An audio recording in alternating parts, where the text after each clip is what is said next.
So I think it's important to start with thinking about the history of disability arts and how disability arts is actually something that is quite old. There's an entire history around it, but one that's been erased through things like institutionalization of disabled folks, and basically how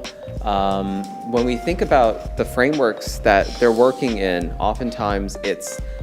through a therapeutic entry point, through kind of a non-professional, through community arts. And so Tangled is really fighting some of those stereotypes by positioning disability arts as vital to the Canadian arts sector. And this, being in this space, being in 401 Richmond, among all these artist-run centers, which originated as critiques of institutions, I think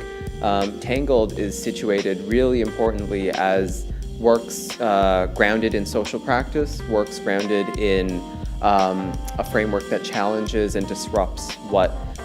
normative notions of art is. So the exhibition that we've got today, it's Flourishing, Somewhere We Stay Authentic, by Richard Harlow and Monty Oakes. Our placement of disability arts corresponds to the medical versus social model of disability in general, where the medical model would say the problem with a deaf, mad, or disabled individual is the person, and then that needs to be cured. And so you need art to therapize them and make them better. Whereas the social model is more about that it's a construct, and that the problem really is in the society, not actually facilitating the space. And so in that model, the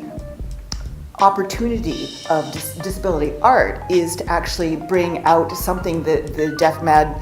disabled individuals are able, actually, it's a very important voice that has something to offer and is seen as something that is really crucial in society instead of something to be cured.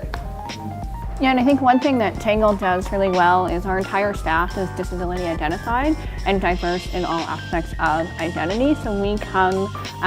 into the conversations of what we're doing with a deep understanding and respect for various lived experiences, and can dialogue through those